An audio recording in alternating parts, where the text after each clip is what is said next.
Ракетный удар по центру столицы, атака на гражданский и железнодорожный транспорт – все как в Киеве, но это не Украина. Режим признал потерю своего фактического главы. В верхах царит настоящая паника. Лидеров устраняют целыми кланами. Срочная эвакуация россиян. Глава Росатома заявил об ударе по АЭС. Москва учит союзника, где и как лучше убивать американцев. Уже пакуют чемоданы, куда собрались бежать от обстрелов и блокировок интернета граждане РФ. Звонок в Брюссель не помог. Друг Путина остался без карт на руках. Одной войны мало. Дональд Трамп начал новый конфликт. Об этих и других событиях к вечеру среды 18 марта. Факты, которые имеют значение. Новости Нехта. Коротко и по делу.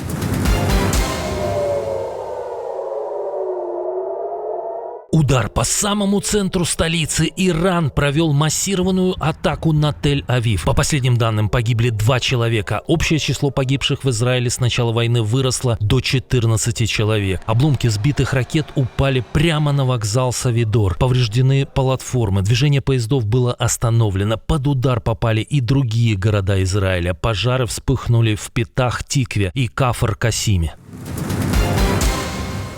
Этот удар Тегеран назвал ответом на убийство Али Лариджани. В стране официально признали гибель секретаря Совбеза в результате авиаудара Израиля. Вместе с могущественным деятелем режима погибли его сын и охрана. Считается, что Лариджани играл ключевую роль в жестком подавлении январских протестов, где погибли тысячи людей. После этого он летал в Москву, где встречался с Владимиром Путиным. Некоторые мировые издания называли именно Али Лариджани тем, кто реально руководил Исламской республикой после гибели аятоллы Али Хаминеи. Как пишет The New York Times, после ликвидации этой ключевой фигуры в верхах режима началась паника. Чиновники боятся, что Израиль будет выбивать руководство до конца. Росатом сообщил об ударе по району атомной электростанции. Речь идет об объекте, который строили россияне. АЭС Бушер в Иране. По словам главы Росатома Лихачева, удар пришелся рядом с энергоблоком. Обошлось без разрушений и жертв. Радиация в норме. Но на станции все еще работают около 500 россиян. Готовится эвакуация. АЭС Бушер – единственная такая станция в Иране и ключевой объект для всей страны. Наша принципиальная позиция введения огня по действующим объектам ядерной энергетики – это вопиющее пренебрежение ключевыми правилами и принципами международной безопасности. Правда, сразу напрашивается вопрос, не так ли годами поступают российские войска в Украине? Россия не просто поддерживает Иран политически, она учит его воевать. Как пишет The Wall Street Journal, Москва поделилась с Исламской республикой технологией модернизированных шахедов с улучшенной связью и навигацией. Но главное – опыт войны. Россия учит режим аятолл, как именно атаковать, сколько дронов запускать и с какой высоты бить. Фактически передает наработки, полученные во время агрессии в Украине. Также Кремль передает разведданные о расположении американских сил и союзников в регионе. Это уже не косвенная помощь, а полноценное военное сотрудничество. По сути, Москва помогает Ирану выстраивать удары по США и их партнерам. Интересно, когда это дойдет до Дональда Трампа. Тем временем Кремль не только консультирует другие кровавые режимы, но и свою войну не останавливает. В Украине армия агрессора опять ударила по детям. Российские войска сбросили 2 бомбы ФАБ-250 на Краматорск. Ранены 8 человек, среди них 2 несовершеннолетних. Повреждены десятки частных домов и как минимум 2 многоэтажки.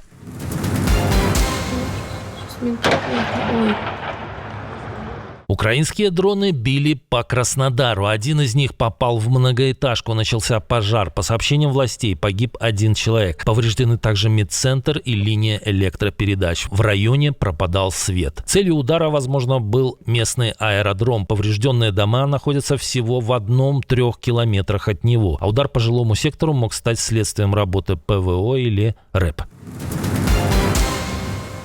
На фоне обстрелов, блэкаутов и отключений интернета в российских пабликах возникли активные обсуждения, куда бежать. Вы не поверите, от своего дракона они хотят уехать к другому.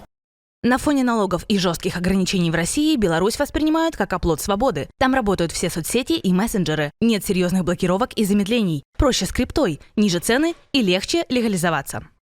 У меня только один вопрос к этим наивным россиянам. Не задумывались ли они, почему из Беларуси уехали сотни тысяч ее граждан? Но, думаю, мои соотечественники более ярко опишут все прелести режима Лукашенко в комментариях.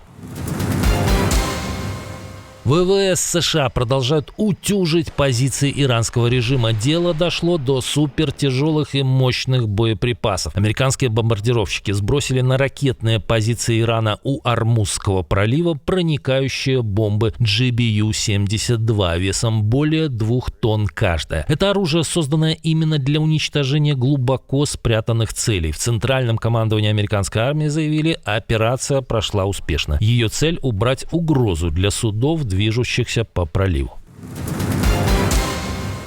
Друга Путина опять переиграли. Страны ЕС обошли вето Будапешта и согласовали кредит Украине на 90 миллиардов евро. По данным источников в Брюсселе, решение окончательное, и пересматривать его никто не будет. Орбану пришлось разговаривать лично с главой Евросовета Коштой, но это не помогло. Компромисс нашли через нефть. Украина согласилась принять помощь ЕС для восстановления трубопровода «Дружба», из-за которого Венгрия и блокировала кредит Украине. Будапешт обвинял Киев в остановке транзита. Киев отвечал, что это последствия российских ударов. Теперь Брюссель фактически развел стороны и разблокировал финансирование. О чем теперь говорить премьеру Венгрии? Ведь до выборов остается еще 3,5 недели. Важный объект российской оборонки, похоже, вышел из чата. В Старой Руссе под Новгородом зафиксированы последствия атаки на 123-й авиаремонтный завод. Спутниковые снимки показывают пробитую крышу ангара, минимум 3 отверстия после удара. По данным источников, объект атаковали дроны. Сообщается о попадании в один из цехов. Пока не ясно, были ли внутри самолеты, но сам факт поражения уже бьет по возможностям ремонта авиации. Ведь этот завод ключевой для обслуживания военных транспортников России. США тайно стягивают к зоне конфликта дополнительные силы. Операция была секретной, но ее раскрыли вездесущие журналисты. Как пишет CNN, десантный корабль USS Триполи движется к Ближнему Востоку. Судно заметили у Сингапура. Данные морского мониторинга позволили установить маршрут корабля, даже несмотря на ограниченную публичность таких операций. На борту около 2200 морпехов. Это силы быстрого реагирования. Сам корабль фактически мини-авианосец. Кроме десанта он несет самолеты F-35 и конвертопланы. При этом официально Пентагон не раскрывает, куда именно он идет и какую задачу планирует выполнять. В России продолжает стремительно распространяться опасное заболевание скота. Новый очаг пастереллеза зафиксирован в Чувашии. Под ограничение попал один из округов. Власти заявляют, что очаг купировали. Но это те самые власти, которые говорят, что и СВО идет по плану. Ранее вспышку этой напасти зафиксировали в Новосибирской области. Власти начали массовый забой скота, что вызвало протесты фермеров. Путинский режим ответил привычно – репрессиями. Только в одном селе Казиха 7 жителей уже получили штрафы по 12 тысяч рублей. Они пытались не пустить технику, которая приехала рыть могильники для уничтоженных животных. Стрельба на военной базе США. Есть погибшие. Речь не о Ближнем Востоке. Опасный и тревожный инцидент произошел прямо в Америке, на авиабазе Холломан в штате Нью-Мексико. Объект срочно закрыли, а позже военные подтвердили, это было вооруженное нападение. По данным американских СМИ, в результате 1 человек погиб, еще 1 ранен. Пострадавшего доставили в больницу, но детали пока скрывают. Личности участников тоже не раскрываются. Тем временем Дональд Трамп успевает вести не только одну войну. Президент США начал новый конфликт, на этот раз дипломатический. Хозяин Белого дома публично и жестко прошелся по союзнику Америки. На этот раз досталось премьеру Киру Стармеру. У нас потрясающие долгосрочные отношения с Великобританией. Всегда были лучшими, пока не появился Кир. А теперь он мне нравится. Он хороший человек. Он все прекрасно говорит. Он очень хороший человек с прекрасной семьей. Все идеально, но он ничего не делает. Похоже, такая порция критики досталась Стармеру за отказ поддержать американо-израильскую операцию против Ирана. Причем сделал свое едкое замечание Трамп во время встречи с премьером Ирландии. Правда, гость, несмотря на сложные отношения его страны с Лондоном, вступился за Кира Стармера. Тем временем стало известно о ликвидации очередной шишки иранского режима, главы разведки Исмаила Хатиба. Погибший считался одним из ключевых функционеров Исламской Республики и был тесно связан с новым аятоллой Моджтабой Хаминеи. Ранее США объявили награду за голову Хатиба в размере $10 миллионов. Силовик был убит в ходе ночной атаки Цахала. Это подтвердил и министр обороны Израиля. После мощных ликвидаций представителей режима, фактического лидера Ирана Лариджани и главы организации Басидж Сулеймани, этой ночью был устранен и министр разведки Ирана Хатиб. Политика Израиля ясна и однозначна: никто в Иране не имеет иммунитета, все находятся под прицелом. Исраэль Кац пообещал, что иранский режим и его союзников ждут новые сюрпризы. Где начнется сухопутная операция США? В какую страну влетел российский дрон? Какая беда может охватить планету, если война на Ближнем Востоке затянется? Какая страна собирается нарастить покупку российской нефти? И кто стал очередной жертвой зачистки в окружении Трампа? Об этом мы рассказывали в прошлом выпуске. Посмотрите, если еще не видели. Увидимся уже утром.